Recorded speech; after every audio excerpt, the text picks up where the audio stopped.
તો રામ રામ ને સીતારામ. તમે જોઈ રહ્યા છો મારો એક નાનકડો એવો વિડીયો. આ વિડીયોમાં યાર હું મારા ગામના વિશે હું તમને જણાવું છું કે અમારા નાનકડું એવું ગામ છે, ત્યાં બહુ મજા મસ્ત આવે છે. તો આવો ક્યારેક અમારા ગામડાની મોજ માંડવા. યાર આ વિડીયોમાં હું તમને બધું દેખાડીશ, જેમ કે વૃક્ષો આ તે સંતુ જો. ત્યારબાદ તમે નાહી ધોઈને ફ્રેશ થઈને આવી ગયા છો યાર બહાર અમારી વાડીના ઘઉં દેખાડવા. તો જોઈ રહ્યા છો ગાઈસ, આ અમારી વાડીના ઘઉં છે. જેમ કે વાવાઝોડાના લીધે તે ખૂબ જ તે ઓલે ગયું શું રૂકો જરા સબર કરો. ત્યારબાદ આવી ગયા છે ગાઈસ અમે અમારી વાડીના ઘઉંના વિડીયોમાં વાપીશ. તો જુઓ આવશે એ અભી મજા આયેગા ના બીડું જો. તો ત્યારબાદ પાછા અમે ગવામાં આવી ગયા છે. તો આવા જ તે ભાઈ વિડીયો જોવા માટે મને લાઈક કરો, સબસ્ક્રાઈબ કરો અને વિડીયોને શેર કરજો. મારી આઈડીનું નામ છે હાર્દિક મિની વ્લોગ. આવા બ્લોગના વિડીયો જોવા માટે પ્લીઝ ભાઈ મને લાઈક કરો, સબસ્ક્રાઈબ કરો, વિડીયોને શેર કરી દેજો અને ઘંટડી ઓન કરી દેજો. તો યાર જો હારીખેરી વાવાઝોડીના કારણે ઘઉંમાં હાવ જ તે મુનાફો ઓછો થવાનો છે, કેમ કે ખેડૂત ભાઈઓ પાસે યાર ક્યારેક મુનાફો પણ ના હોય તો બી ભોગવી લે છે. તો સરકાર જ્યારે ગ્રાન્ટ આપે છે એ ગ્રાન્ટથી યાર થોડા ઘણા પૈસા મળે છે, તેવા પણ વચ્ચે ખાઈ જવામાં આવે છે યાર. તો આવાના આવા વિડીયો જોવા માટે પ્લીઝ ભાઈ લાઈક કરી દેજો. કોમેન્ટમાં ખેડૂત ભાઈઓ કોમેન્ટ કરી દેજો. ત્યારબાદ આ છે મારા દાદાના ઘઉં જોઈ રહ્યા છો ગાઈસ.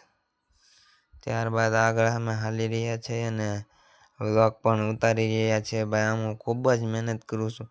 પ્લીઝ ભાઈ મને સપોર્ટ કરજો. હું એક નાનકડા એવો ખેડૂતનો પુત્ર છે, મારું નામ છે હાર્દિક. યાર પ્લીઝ ભાઈ મને સપોર્ટ કરી દેજો યાર. ત્યારબાદ જોઈ રહ્યા છો આ છે મારા દાદાનું મંદિર, જ્યાં વાડીમાં અમે અમારા કુટુંબી જેમ કે મારા પપ્પાના પપ્પા છે, તેમના વાડીમાં સ્થાપના કરેલી છે. તો હું તમને એમના પણ દર્શન કરાવીશ. તો જુઓ ગાઈસ, દર્શન કરજો.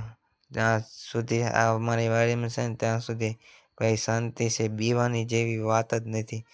તો જો ગાઈસ હું તમને દેખાડું છું, ઉપર લખેલું છે જય બાબા અને આ છે મારા દાદાનું મંદિર. તો ભાઈ હું ગેટ ઓપન કરું છું, તમે જોઈ શકશો. તો આ છે અમારા દાદા, દર્શન કરી લેજો ભાવ ભક્તો. સૌની મનોકામના પૂરી કરશે અમારા દાદા. તો આ વિડીયોને સ્કીપ ન કરતા અને કમેન્ટમાં જય જાદવ દાદા લખજો, કારણ કે દાદાનું નામ જાદવ દાદા છે. તો ભાઈ સબની મનોકામના પૂરી કરશે, એટલે વિડીયો જોઈ રહેજો તમે. ત્યારબાદ છે હું મારા કાકાની વાડી બાજુ જઈ રહ્યો છું. મારે કાકાની વાડીમાં જોયા બાદ હું ફરી એકવાર ઘઉં દેખાડીને પછી હું અમને કૂવો દેખાડીશ. જ્યારે હું નાનો હતો ને તે કૂવામાં પડી ગયો હતો, ત્યારે મને મારા દાદાએ બચાવ્યો હતો. તો જોઈ શકો છો આગળ, જો આગળ જ છે કૂવો. 2 મિનિટમાં આવે છે, હું તમને દેખાડું. તો આ લગભગ 107 થી 8 ફૂટની હાઈટ છે. 150 ફૂટ જેટલી હાઈટ છે. ત્યારબાદ આવી ગયા છે ફરી પાછા મારા કાકાની મુલાકાત કરવા. તો કાકા પાસે આવી ગયા છે. તે કહે છે કે ક્યારેક મોટર બંધ થઈ જાય છે, તો ક્યારેક પાણીના નાકા રળાઈ જાય છે એની માં છે. ત્યારબાદ જોઈ રહ્યા છો અમે આવી જશું એક નાના એવા વિડીયોમાં, જે ગામડાને લગતો છે, જે ચાલુ બાઈક કે મેં ઉતારેલો છે ભાઈ. તો જોઈ રહ્યા છો આ એક નાનકડો એવો વિડીયો. તો જુઓ ગાઈસ, આ વિડીયો જોવા માટે જે ભાઈઓ જોતા હોય તે મને સબસ્ક્રાઈબ કરી દેજો પ્લીઝ ભાઈઓ. તો જોઈ રહ્યા છો આગળ હું જઈશું અને આવા વિડીયો હું બનાવતો રહીશ. ત્યારબાદ મોરની એન્ટ્રી થઈ ગઈ છે અને આ છે ગાય માતા તથા કૂતરું. આ બાજુનું ગામ છે, જે ગામનું નામ માલપા છે. હું એક પિથલપુર ગામનો યુવા, મારું નામ હાર્દિક છે. હું એક ખેડૂત પુત્ર છું અને યાર જ્યારે ગામડાની વાત આવે ત્યારે મને બહુ ખુશી થાય છે, કારણ કે યાર ગામડાની મોજ જ અલગ હોય છે. સવારમાં જે ચકલાઓના બોલવાથી સવાર થઈ જાય છે તેવો એક અલગ જ મજા હોય છે.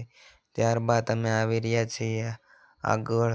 આ અમારી ગામની હાઈસ્કૂલ છે જ્યાં આ 1 થી 8નું ભણતર થઈ રહ્યો છે. ત્યારબાદ છે અમારું ગામ, બાજુમાં તળાવ છે. એ વિડીયોમાં મેં નથી લીધું, પણ ગાઈઝ હું નાનો હતો ને ત્યારે એમાં નાતો અને મોજ કરતા અમે ભાઈબંધો. અને આ છે જ્યાં અમારું જંગલ, ત્યાં હું ભેંસો ચરાવતો અને ગાય ચરાવતો.